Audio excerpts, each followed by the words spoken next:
dans les kéma à méthode des vieux novio à messia me font mais on t'a mis fond do so ni soir kakaba de so va do igbea vont vider les lamenami mi a dogbe ni mi a novio to cha mi mten le dogbo mi la se gomen kakea mi do ebe e dodo asi ke mi a to a mi la we pa mi gba pe ta mi so gbele ho amele fi le 95.5 que le yin tu gbe je via gojanjanwe nyakawe mo aji mi do hobi klembe ono me we tro ya no vistanteko ela na popia godula tro le ono ti ona nyabe Bruno Fidelis Mesankuto et donné va yame et on a mis et doa et des gbangban péfion na me que we tunasi akobe yo to eni higea alo yo po edu achero higea di do ka flanzi andre et doya tu mutin le po et doya o amere ko nten le do hanko po ebe ya so do pa me et doa be ebe nko to covid-19 alo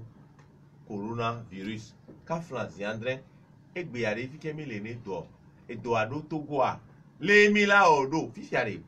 le ke jirudoa le de afodoare nweto abele de wan alo gbangban pe o la fode de antia mila gbonvile le melo sia mila gbonvile gbowe le mila o edoa ma va po mi po ani o wa gbowe le egbebe dodo amechan minyabe ko da kowa o da diploto ba ko ni soela operika wa ko anko kunlebe nyo kenkenvo lo ni soa avoir me vere chon Gabriel Mesa gbe o me kojodi tutugba eni se o pe me no to egbe bo we ni se o pe me no to ba ti pe me no to bayi ke we bi avon 20 no via porteur de avoir lenti lo be tenti ama fa lati ama wa pere so ifika o mu nya e wan ya bi o nya o e be afodede ko wo wan re le ke mi la te len do le se ba paji o le junya gbogbo ba paji le ke mi la te gbole chando. Bon, oui, c'est dit quoi, Hagan, que mieux on avait cours constitutionnel là. Tout comme du coup, fort, et sans une année, si bien qu'on a des billes. Mais, au d'accord, on a compté. Game et du coup, qui du vieux chan, elle a été un fian job, ma, waouh, des locaux, obé à vie. Nous créons, mais nous comment. Obé du coup, toi, game et du réa. Au bout, on a un beau bolé, le voix, game et du une toque, là, c'est bien, bien. Donc, étroni. Et hoho choya be yinto la o chacha banya yo keke wa mi la be di ni mia no kwa me mia ayi nu me nyu dia no vinu su Antoine afanu ela hada mi na mi si Antoine leke ma mi le bare considéré o su metare ka o solo o lo la su do ale ka bo ajiji do a nsu amu no ka mi ada pe na ma nyawe be no no me o le ajia onu na me ba ti jojojo video wa jigbo ni video kodo jidodo ko ho se video so pe bo akodo nu ko we bo nti la pe to ba paji be yin aso mi agbo be mi anto be mi a opa ele de karika avec un blessé là comme toi o le la des vieux o fo e be ni yin yo be church ko nu to an bibi na rayo me me nya jo on bo le egan to do na fi ame yo nti me cha on bo le ne o mi le ti ka ba to be ya ni katapo a la ba si ame le to la te pali me ame le te ni gba ni la te kara ne be nu ku pa yin na logbon ye ibe nde egan so na no pa no yo me church on to ame ha eti ne dira no jo ya ne ma na dira no jo ya enu mere enyo e dore va yame oyo ju abe covid-19 ka flan obron be sojo ko subo kuro èyí yame so wa ju ke be sojo subo wa ele ni China to gbo be America to ai sen so wu français yo wo to mten wo China to mten wo Espagne kudo Italia mi agbon be opo gbangban pe ni waya to go be sojo cho te wo ya ni kan roju oro lo edo ale ba ha me si ame to ale pon ku me na me si ame edo ayo le obi covid-19 alo coronavirus Antoine to adura ele do fofo na obi edo a ena be ameko yin se to atonjegun no o enwa zen enu be yin zen me si ame po do a nyawe be ogbon le gomejeje abe Ameroko we wona pome glojo ça yo we les puissances mondiales G7 G20 et nous quelqu'un au doigt da doit ezembe et doit filer okpobe COVID-19 ya so to vona mi anto mi abe sesele na mekela no mi asisi bagbeto ni ye nyawe no gbe nya agbeto apa nga mi adi o mate no atome kenkenken et là tes insignes waouh les un peu plus serein ou mes côtés au bois mais depuis matin globé ya elle est totalement insensible à l'onu à quel tu as les sorts de pele mais alors les wonde pele na mena yo ba e bobo nyenye be e nous fions mais ni ni agbeto mi anyebe ni côté les vulnérables agbeto quel que soit et nous que mettre en place et disposition qu'on prendre des nuits à des kene idée que les bonnes nous mena Champions League et une compétition dans les événements dans les journaux beaucoup de surtout pour un tremblement de terre et nous les cataclysmes donc on a été joué Champions League à Waglia nous a dit au jana nous journaux bang bang bang voir bon nous pour ne pas nous bénir et nous l'avons mené à voir COVID-19 à des films ni agbeto à Saint-Lopé les miens si pour et des chercheurs au Saint-Lopé fion à me courir et les judo mais à faire house son à gado dans les postes sous mes doigts au bon nous me pour dès que le Covid a des fions recherche au amni Garcia Gamé à l'océan ça elle a été non pas courir donc China mi a be courir Garcia Gamé doit kaka kudo gba coronavirus moi on les dit article né on les peur article ho do trouver les fonds be on les test au pour aller elle a été ouais ma vaccin à gens au dit donc que ouais be egbe a dès que le Covid-19 il y a des fions pour be agbeto Roméa Saint-Lopé ici voir dès Kenya les do ya e hia mesiame be alors do moi mais amesia me ba lo do moi mais voir me do me do alo moi mais alo nyu to aji onye ko e ka flan fake news woto igbe amo egbe a o le na ni anya kaka do to bi to agbale sin meji pe do a yin me ro le pin to ko na yin ni using na fake news yo do na na ni Garcia Gamé kwa enya ke mi nya o abi production e pe jona jino wa no so ajebe nya wa no do da inu ke chen gba jina won yin be o vo na o pran na tan anwon nu an to kaka voilà pour éviter garo mono nya yo na izena c'est travail structuré ne ke webe to jina to kwa me ko internet di kenkan no ba le po nya o nton to a o do ba kedi na do a fake aro ajebe nya o subo gbangban ke ba le disange ke ve ni gel et désinfectant quoi so ko la sia amede abe on est cousi vide alcool vide pour abe fonto gel o enu ajebe nya be ni be ano ahome ano ele sibo so no vi o ba gbe so e to ku me do anya we be ma mesia me ke le a ele ku voir e gbe ben ke me a taux de mortalité a obele autour de 3,55% quoi et to be ni le wa me ye gbe a me ko ku to ape ana si le kenti a me 9 milliards ku le ke be do abe nya me avec ola ten ola do palais des congrès be c'est ton donc 3000 places ni kwa ame ko ku sugbo nyobe amedo ka fra wa na home kwa eko ora obanya je do le no pepe zena ze ka ba me anya o ni be manya o e de chan gba le di sa obe no lo ogbodo to jeji kwa be coronavirus abe ni be bon do cha be olagan aje ni yan won kin kwa amon ta fra che oni le be ki ne vide e do ve ke be do ni be mi anya kaka do to mi le oblige a trono vérifier do le wa me ano kwa be nyawo yo kekele gunga me le ton to ko we be le be mi do la wa gbo so to antia amesugbo le gbon be ya be juplo la lo juplo ngro wa o mle wo nkeje o amelo le ni jan réseaux sociaux di wa ni expert ou analyste gangan ni bi to be jure wo ma o pona si pe wa ni togo we ha na be o be ni abi do la yo be abi juka ya ma ri kebe inu o keke ila hia be mi o keke mi ale break vide do aga ya me ni forcément nyawe vodada o le gbangba za ke le de ke if your whole pro de kebe enya nteblebo perfection mu lentio va mu kele nyi de ga me hia be mi anu mo hi ne enya lulu wa ya da si o mi akpora be nke mi atewo kemgbo ba group fifi ake yi if your haba padia kan lo jibe mi la gba atroba le kebe nya di voir et nous que mi podo je si nyi be ga me te pe mu le na vodada o nya pa nkenti o doa la salaire amiro to mu ame jinko na ni be mi oji ma le jo do chuchu gbon ke bi to be nu ajoro shindi e bayi Europa be jo me de po e ni o mi aso nku bi avantage be yin na mi ya so nku bi apo bi nko o ka bo nkenti o tingbele o ye mi a o vo anu ke jo le de fo yin be le sin si bebe fi o ha o mu le so isoro nu anti si bere ke be je o do Italy wa egbe ale wa be jume ya gbe to ku le so wa me gba to ba ku le wa gbo wo shi 3400 wo shi n to cha shi nka mo su bo le si to 1 million anti amu nku ni o e fi o be confinement o mu e ka bo me ba mu nínú ahomi mesure do le to be mi gba gogo mi gba no na si ya no kupra mi no na no gogo mi no no pri enu wa to do eje si o le e ka bo pronto ko to a chu sukulu o ka bo chu abe university o ka bo a abe se me pon ke be na vo egbe a sande ya mi le se université de chu fi o han to gun clairement be so egbe ja mi chu sukulu mi chu e konje o subo be nyon cha mairie de chevier le de roma to le gbon be le chevier be ju ame ayo do se church man na ni o e cho be nyare mbalo e nu wa e la ke nya be décision centrale be ba na ni ke amesi ame ma no we akomo do e do am lo me gbe be le o lo me po pa me le o pa mi ano yi di do ba gba to ba ya amigan bless be covid-19 ya e de magma pe fion na me ko ele ni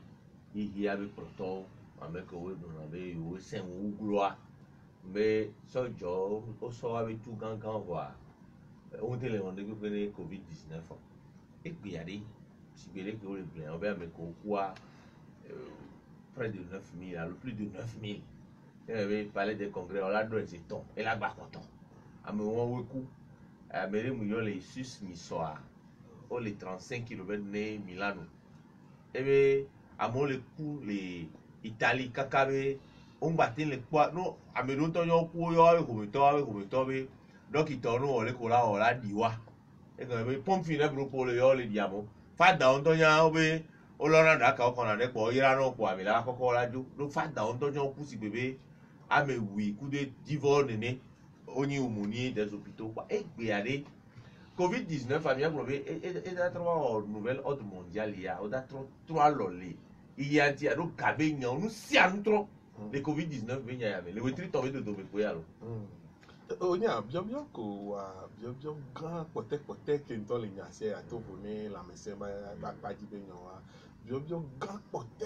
pote ke le nya me ya donc entia no be aso eso isi pe ka ji mo nu be nya ba dia ele ke ngwe bon me be nya won cha mo le ya me ko le so eta pa won jo chon le enu ke le ni be ewo enu be do re be ni jo le ba to here kwa tutu ban le ke be no le jo le here mo lo la no yi ho tu nyo mo la se bo be bere gbe se po to ba ne ke po be ni do bo di we yo ka me to chan medicine to chan ko nko so ko ku me to chan enu jo ka emi as be ni ke antoine le catastrophe jo catastrophe sanitaire o ne mo o jo le yi ya me enu ko le gbo le apare dia fi jen ke mi le a ne enu ke yo vo le be confinement wa kan di wa be usine gangan ko ta ke mi le gbo fi o le ozare amom le itomo ameko ni service ko se ko ma jibe do to ko o la ho mele o do la te we par le téléphone internet so ra do me wa ne ni usine de ke wona nde ya agbeto ko ra no fun ke ngbela we e fe gwan agbeto ke la to me alo e agbeto la zen chan nya o be ni e o le gbo be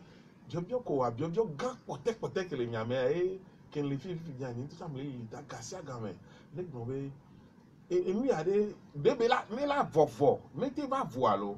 donc nja ke mi le fi mi ba négliger nko na be big pharma jon lo avec ko ni article o pe gang wa o san wu du lo no le gbo article o pe big pharma ko gbo na san article o pe ke mi le gba wa jon le tro le nya me fi ko la to la po antidote alo e do danu o le se gon me ke wo be bio ko bia nyem do nti leke matena o so ni agaji bon papa o din le gbon bon me to ho le gbon amo le gbon yan be hiki ane le son ka no po le nya be WhatsApp ni oja amo be le de ame ko kararo astrologie nu oja o le de ngokoro to be Amerique gbon po be be 100 ans catastrophe grande la gbajo c'est Nostradamus ya mo ya mo wona mi ana 1550 be gbon dare be nu grande la gbajo bene va jo ahivi abe ordre mondial atro enu ke gbana fifi eni be kemi le fifi dia nya wo to na le ke yo vo be to le do do ko nko no structure ko le wa si vo e do ya do wa me e be le he kupo ba na wa ye voyez ni mia ma o ma me no fe ma gbon le si be mia Africa to ba pa ji o alo du ko mi po de yovo be du be koko me voyez be didi no le gan jan ke me gbon le ko le gbon Italie be nya ne kuku wala do mia Africa be du me nya kan be wala tete te ntochon ni na bo le se gon do ke ti amia mi ndo ko on ji ntocha kaka ala ba no gbon be wa so ame be no da do se se o me bi la ba nya wa handi ameko vale boso modi le ke yo e do le na ni do le ko fi ha do gbogbo toro la se ameko nto le bro amontre gbon be o e o da si bele do ko le nya gbo fi ante jaju ana yo ja ba do anto fi fi ne donc ti an ko le gbon be isolement ni o pata le nya gbo si be bon pro me ko be pa mais o son ku bi le po na ka de be da to be yo vo be du konku me du yin ko wa de e hiya le family man na wa le ale za ni ke nda hiya le défier wa le to no be to voni mi abe développement technologique et nous qui ade et nous balen connait eni mo ke nous ke be nya anto ani ale bra ke mi le fia e mi a ebe vovo ne voade de tatabula to ayi asia nous bata ni biobo le pe fifia le mi a plomber les togoa et pe wetri tongo ya mi ke aton be jiru do abro no be yo do ji si be nyon dele de ne be to e lo pe blani fo fe yo ton padre avec ko ke gogo e yo ton padre wacha e so otro le bro no mi be no nu ya be do agan be be agbe ngba la fo ku mo wa yo be ku ipoto le dile la mi se be nyon ba padi bo abe otro po do la même aton ko we tro do ya a même aton me bo we français yo vore jama yo vore ku togo bi le ko o cho yi moji gbo ba kele we be gbe o le po do la même asi le kenti wa jiru do abe afọdede ó wá ó bẹ àmọ́ ó wẹ̀ lóde ó ń dúró àgbà náà bọ̀ síbi àlọ́fàlẹ̀ ká nítorí ìtọ́ ó wá ẹ ọ̀ bẹ inú kò jí dùdú àgbọ̀n àmì ló lè gbọ̀n bẹ pọ́ọ̀pù náà lánàá etí ló bẹ àmọ́ ń gbà bọ̀ sí gbà bísílẹ̀ ọ̀dọ́ náà sọ sotra lè dé kẹ́mẹ̀ àlọ́ ìtọ́ mẹ̀ lékè àmọ́ pílí náà sí inú mẹ̀ lékè àmọ́ ó lè pílí sí lè kán jí ẹgbẹ̀ ọ̀ ń tó àsìwò nyayi sɔŋ asadidi kpomu ya kɔrɛ se wa ba si mi mɛ to bɛ si mi ame o ene dɔ a ba fi amɔ la bɛ tɔ gbɔwe sukulu kpawo mɛ ya ɖeviwo kpɔtɔ le sukulu do ŋutɔ le wa ɖokui si wo le gblɔ bɛ awo enu ya ma nɔ leke o gbɔwe kpɔtɔ le yi tsɔtsi o gbɔwe sɔ gbɔwe tsɔtsi be nya ya wa be o bo ma gba wɛ o alo no la wɛ amewo ma sugbla tɔn egbea wala gblɔ na me ame ke we kafla me ku no la o da don we gbe la be amu baba cha o me na yo alo na mu ba ka wa na yi ko la be amu ame ko ba na mi o suvo no trojoa e na be e o si bebe to go be ji dudu aba for de wa si wele ke anjan me mi do la ko la mo gbo a mi le po enyo dia e o po be de inu be ni defu do a tutugbani ate ale lona meko le nkona de kebe awaya si be dokita odwa infirmier de kantocha le te compte ko so amea e chan ba de kebe do infirmier ke ho nyonu a tutugbani le sisi onwa e chan de kebe do ele nti ke we be nyinu fa be anu ame ke le do anti onyanyo de be risk de be chan la voa e wa chan be do be ni ele si be mi chan nya kakanta oto no no me do me i prendre risque do mi ate ale lono o le wo e ko late wa voa le nti e go me nyi be et dès que Judome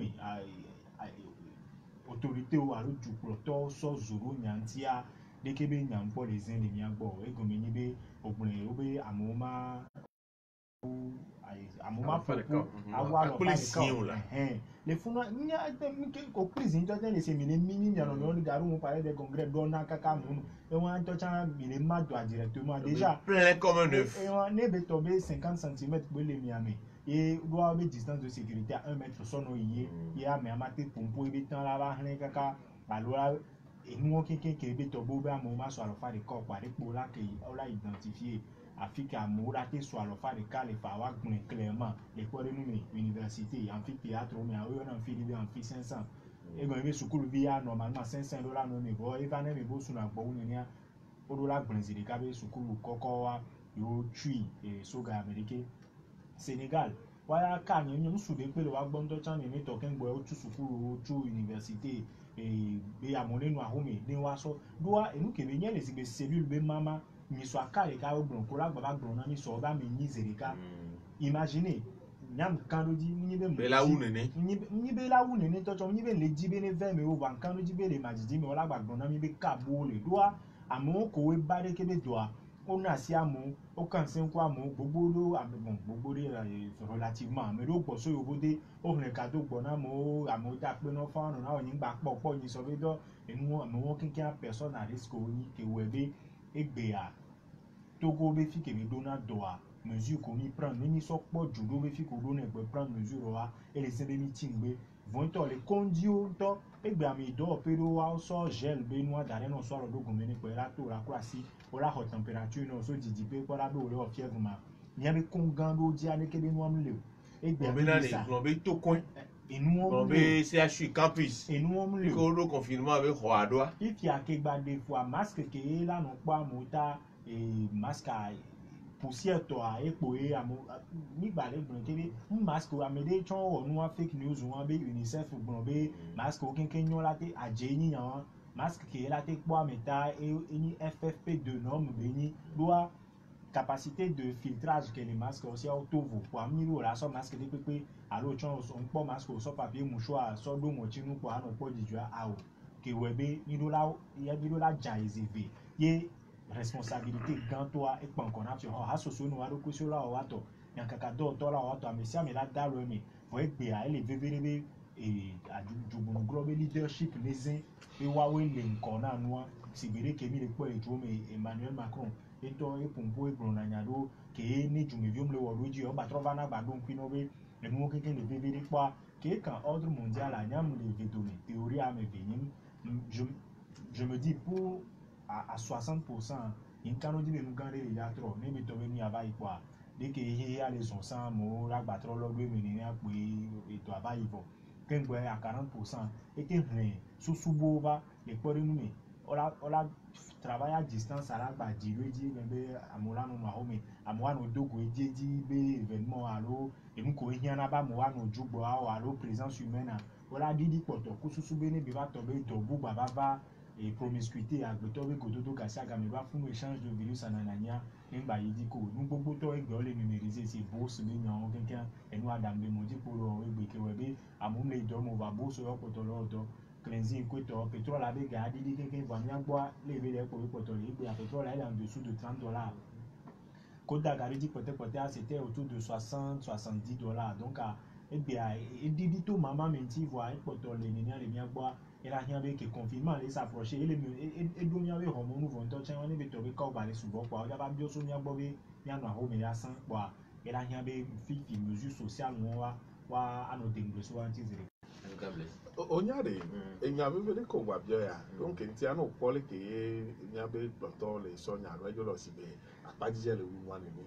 ola po le nyabe mo ji ale ke ni so amoko po so mo di pote ko ngbola bo tu aya mebe ehun de be so kala so ka ye colonel nyamala ta be tun wa ngon tin keken ko directeur na aviation alors o ma nak be nya alors e ke ni salt e ko salt level nak be ni come ya ifunale come gba ni soja chan la te pompo mi re ham se no come ne pale ke be no fun do be do we so na mo tun no aro won tin agence nationale de l'aviation civile bende ha e be wo no akeke nu wa enya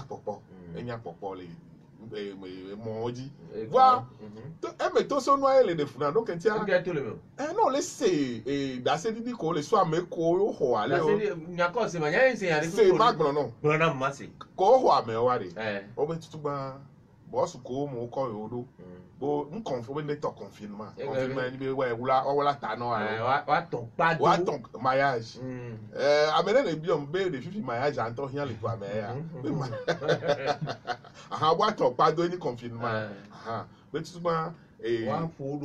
wona yo kule ba me ko nto chon so do yo nti bo aklo yo ifi ko je do yo pa le anti ame nti om nyan kenti ovaro e ve gwa nko mo yo no a be so jojo sugbon le fun ame wu yo nto ke obe o ma ba daga me jan fa lo be la meria aha no gbe ku pen ko fi afi ko le gbon abe ko ko be ko ro amejuro se pe de a be ame ko le amejuro se pe antelo se fifi ye que yo va correr voyez le nyabe yo bo le so amo nto chan ba donc nde pe ntom ni donc il t'a conduit non non mais collation top pas nous que nous avons protection hôtel ko kula be on désinfecté on doit battre on va mettre l'hôtel en termes n'y a pas les ne va me dro yo ja ho là donc tu as mo be ko yo be ho voir mais et non laissez dans cette vidéo le be ho mais la nya bon préparer ho on tient d'arrêt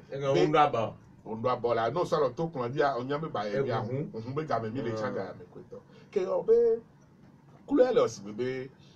tatimètre le non et bien be dodo me subo e donc comment les wa me so e gba wa me ti be et 300 dé à 400 dé les Italiens o kwa haji to le gba be god de mito le me ye yin nu ke ye le mia 6000 le fia donc en tiare me le gba e wa do la ti so mi ma gbe so no pele le le fun ke mi le fi di an le toure ko ke me do ya be nya le o le kwa gbo no le gbon tu gbo nu glo wa mo le ni premier ministre wo mo le ni ministre wo e du plo ton to e ba le fa va les co maglondo les pompo les fions à fort européen quand mais la nyambere we ni kokula su a tobe kuna nya bon fia voilà voir ni blon colonel Nyamala ta vivi et professeur midi ya wazena vlavo et à ministre de la santé et du ploton Antoine Ngo c'est pompo banco le tato mo bobe comité de crise peut to voir on a remué mais nya na papa si to nya na papa le peut to quoi et ni na nous que pendant les nyama voir dodo le ko le idwa ku et le ke be zero be on le soit ya ne no avoir mais ko on ti o polo no ado le ko be le gnombe ke yo yi fi ke yo bo je wo mariage mariage o le confinement confinement ko mariage am nyaka ah o to le ah bon pas to po ko ta yi deni kondi mo bu onu deni kondi to ayi na mo yi kondi godo ah confinement la o me che oh ani me po le di la se lo mariage ayi na atopa le juame di no mi yan ni so quadriage so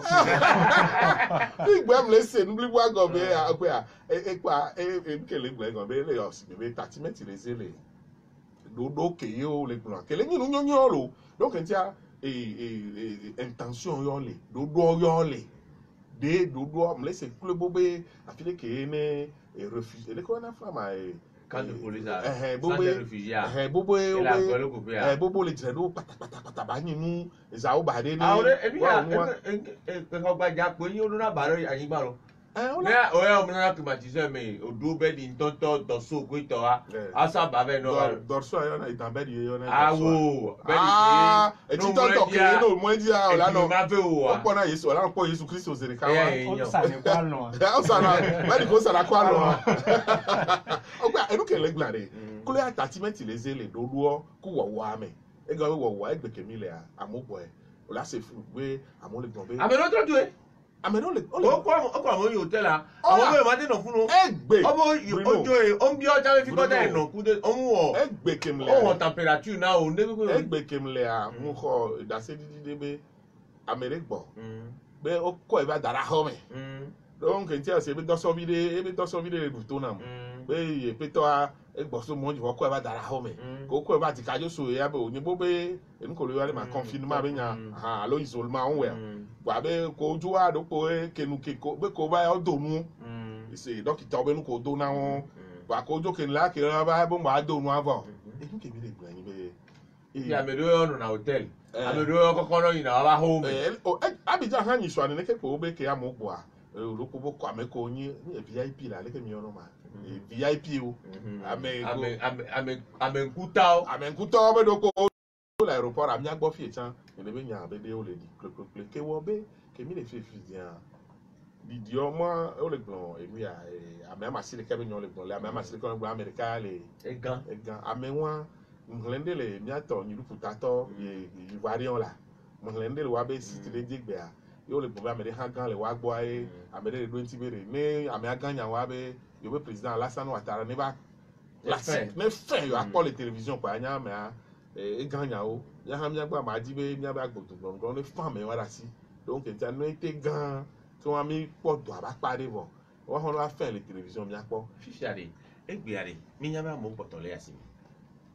ba asimi ya te pe be yin amoku na zire ameko ba le sanu ko ito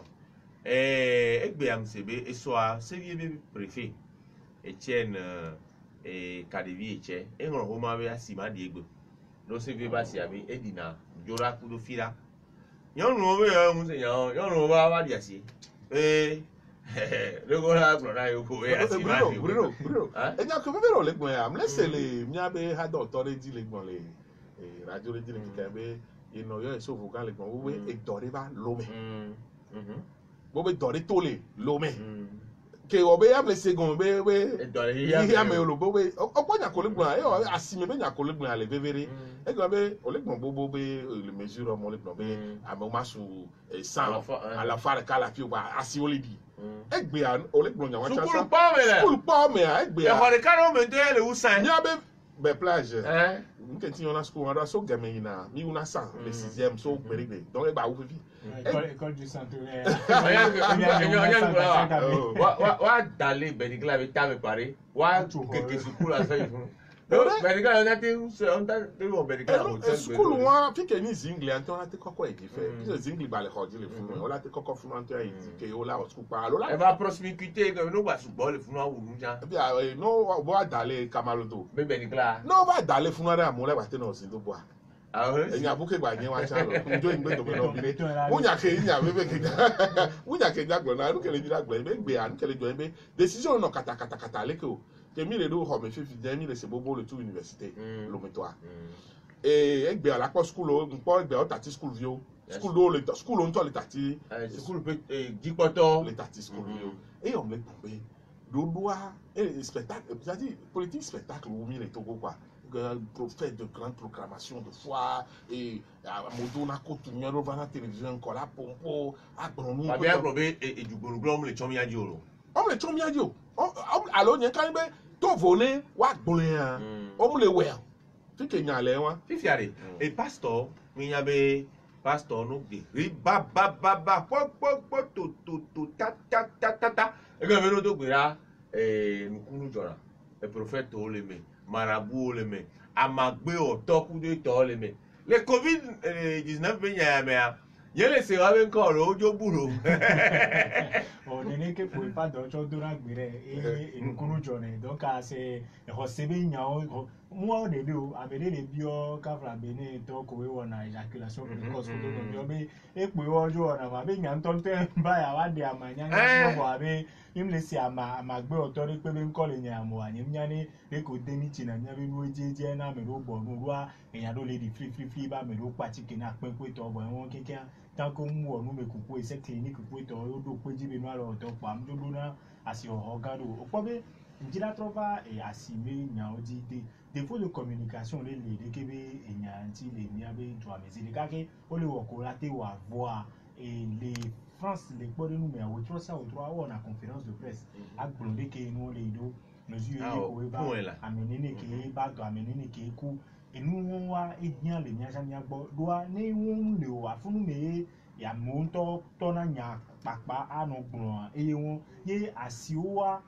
nyawe le yovo be duro me to cha asipoto le di npo le France e so manu me a ohun asi ami do wanu ko gbon na yin be ni mi la ipo do na me a le ho me a ye mi be baba coronavirus o wa atojo le wi ado no la to kaka na kekere chan ku na bo akewe be o to le ri ami do to na over play na nu vo cho na maska ado aso ami do gba so nu so chon ku me pe anu sato to gan yo gbebe no yi ja plenty le po nu ore kan ba le nti ama ton po e ke lo lo ma gba so dare o wa be supermarché o poto le hun ku susu ba mo le be no awa ba be o provision ni adon gba wo po a enu ki kam ni be na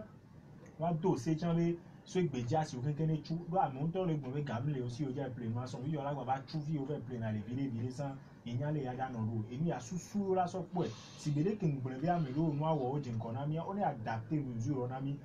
ni aba si o me ade ko la we do la chu kinkin do la chu do agade de no de ko la we do o po be fi e ame ko chu na fe na ono na hu me ga si aga me fa me 24/24 e hu me fa bureau me fa a hu me fa afisi afifa ga ya me ya mo palo me fa garage me fa afisi afifa so sol fa ati gon me ndo chan fa ga ya me ame o la onu wa aso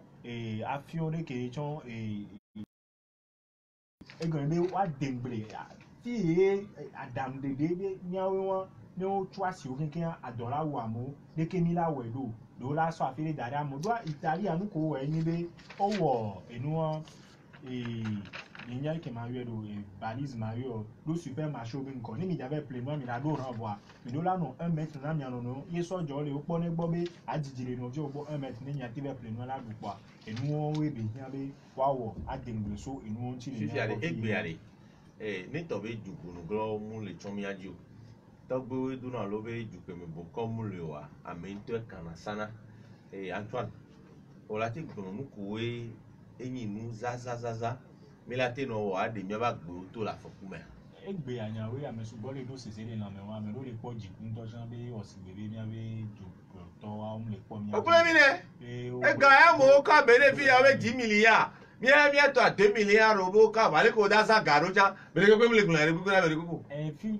on po ba tu fere gugu ni mi le radio vie be mi no sport ku de to campagne be plaque won wa o ma de photo do ko mi po kakaka ti mi ale di ne wa ka covid-19 be nu lulu yo les duo me ne be rula no 2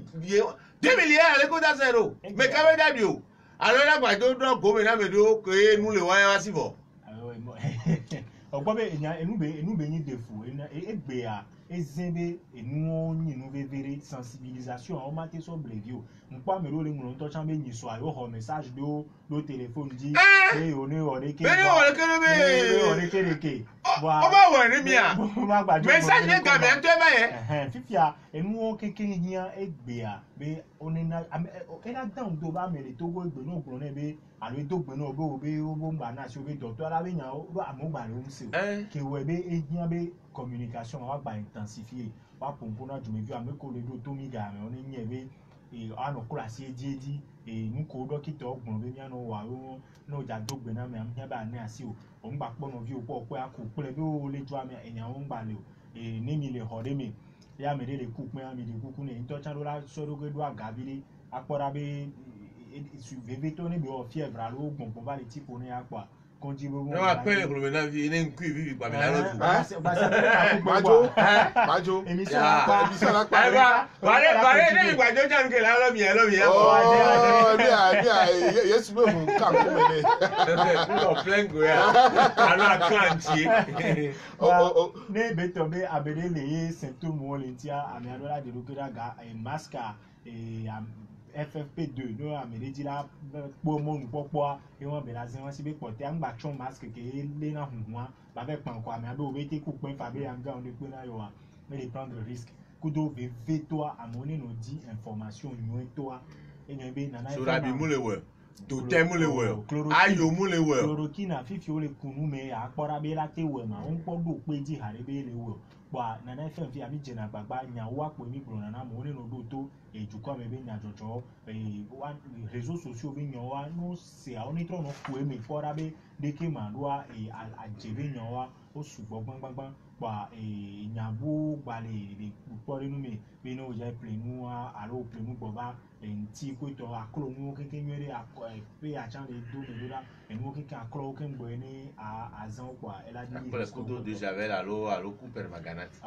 ya en tout cas la moto rapport de ko la fi docteur enu a chan le défaut egbe a tu as des spécialistes gangan ko le kondia les drum ya o le pompo fi ya no le e défaut be o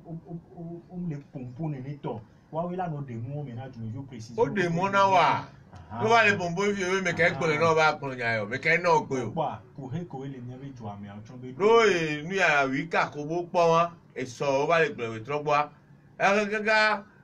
kura gbe wo wa be we trogbo a mi se nya wa bo e yo wa mo de dem le be na wa gbole ha le o pa mesure de précaution ko kan enya ntonto information ko kan doa e do amero o le susu be na la ya me le disaye be no gbe le gbon po la be mo nti mask ale ro ni be do ala ya me o fi ko amola ho do ato aga me do mi anya kaka do to mi la o mi ato afo ga me do kito ko we du tuna de ke bi nyo la to la pompo ya God bless o pa be o bi ona san mi le gble e go be le ka zon la le idware mi le do tipo na mi aname o le se go me ke mi le fi dia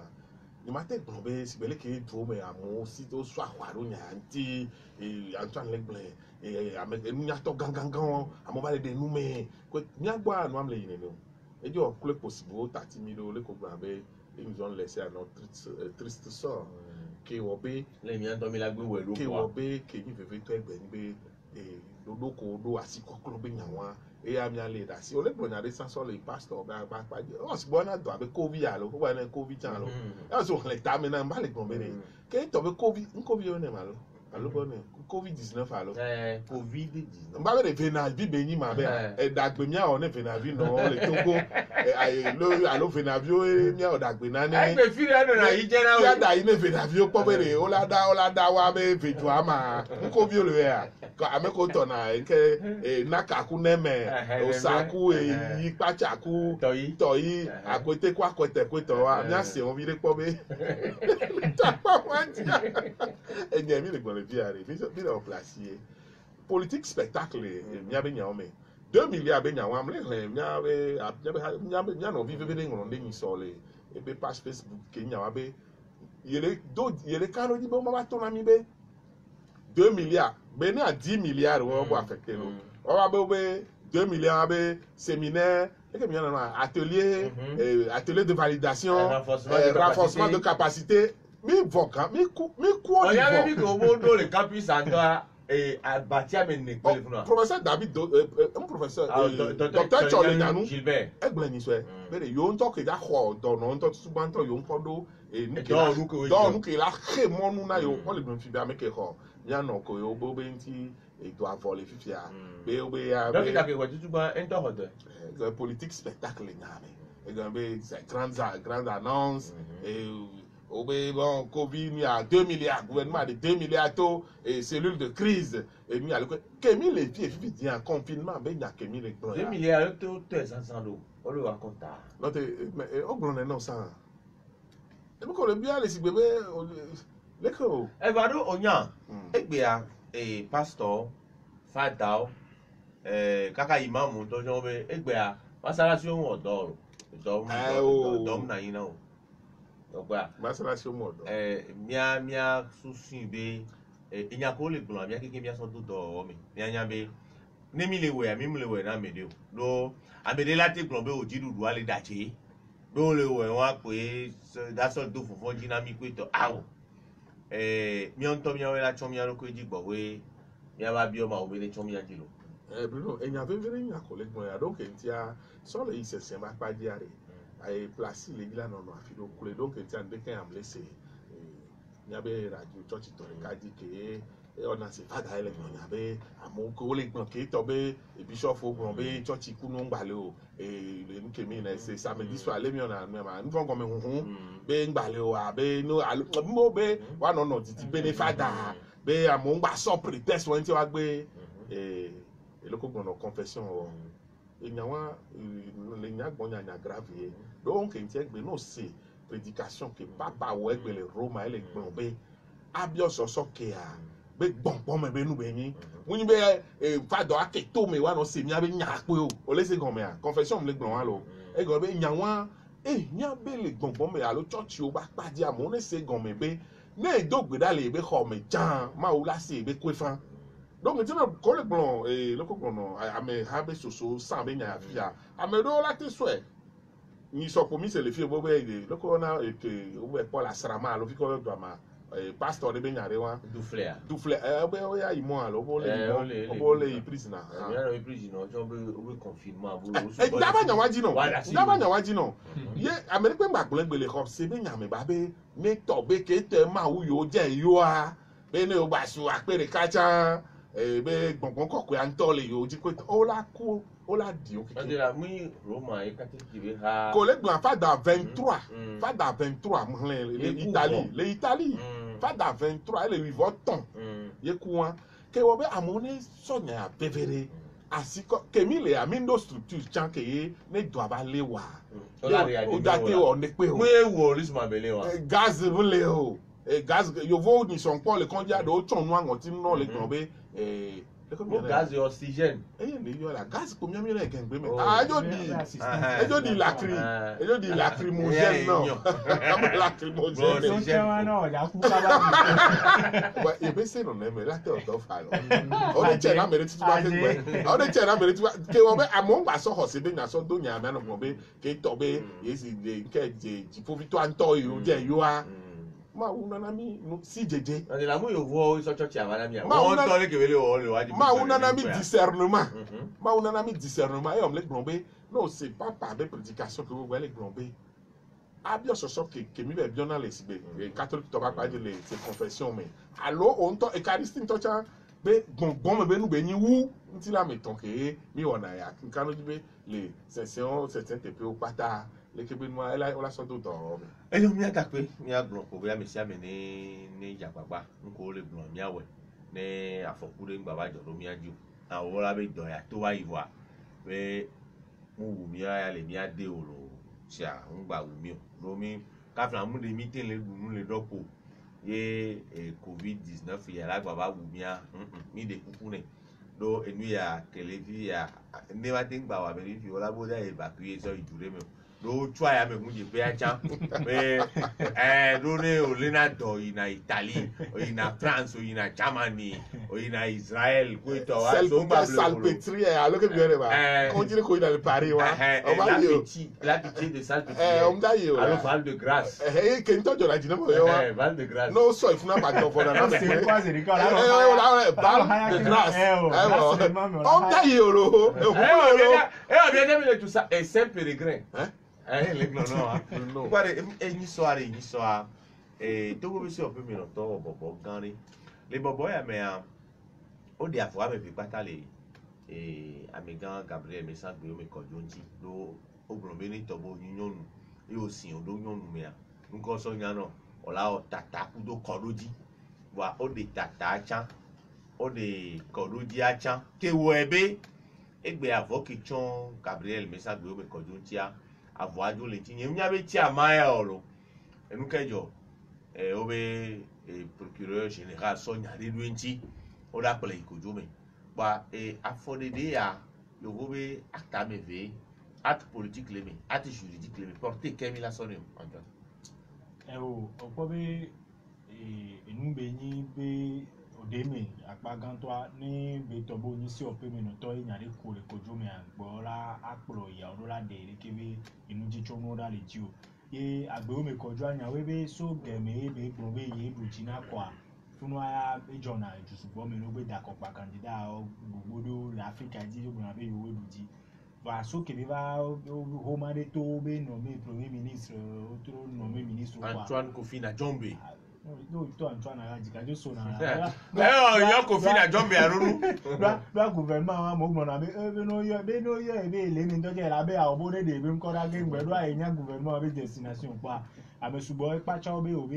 dagbe abi ju ameke amoji be wa conférence de presse nto cha po le onu ga pa me kaka Africa be ya me vale no me premier ministre lo de ke vo npo le wonu anu be nya me amuno te po be de ke no le do wa java de be nu ji chonu ada jo wa fifia normalement ne be to be nu be yin po o la zon lo se ya yin ni mo hinu bubale na no wa le awoto agbe o me kojo ko bo nu kaka ba na fifia de ministre parlementaire un go bo ra le o le bo apolo ikojo me chambo ale o go do o la te yo va a kunu me ato mu go me ke ngbo ni nu ko wa le grand la te so do le détention provisoire ya zerika ke ngbo o la te wo ri acha o la te inculpé o la na o me chala we ko le Jean-Pierre Fabra possibilité o le habe voir onyare ke mi ave du ameledo ngbo fi be amu jira o conférence de presse e o no ga pa me do no be Police TV kwa ke ne be to be enu ate do funu vo e do anya de mémoire dans ma jujuman be johan le togo d'accord ya me be lu di pe be no me be le do gouvernement jujuman ame subo gbo be o be togo bonu kaka ba na fifia anya be tamnyo an popo do le yeji le nu come tamnyo a kulo ame be nya do le yeji e anya nya le fi la gbon vo ane be to be enu o be de pe mu le yeji o alo de avo apo apora be apazon ni me na o ta gbo me kojo apora be era gba no me ame buma do a ne be quoi hypothèse oui premier ministre kudo ministre des affaires étrangères pour nommer là on y a tamno a coronavirus be nya on y a no dira nommer ministre de la santé amene le nommer Antoine le mi abe aboko ko na do le ke mi la mi abe ma YouTube dia be Antoine Kofi Afanu Antoine Kofi Afanu premier ministre lo et le gouvernement ne veut légaliser kengbe ba ne be to be nu ko me be mpo ko le yenyu to abon ni ntifafa alo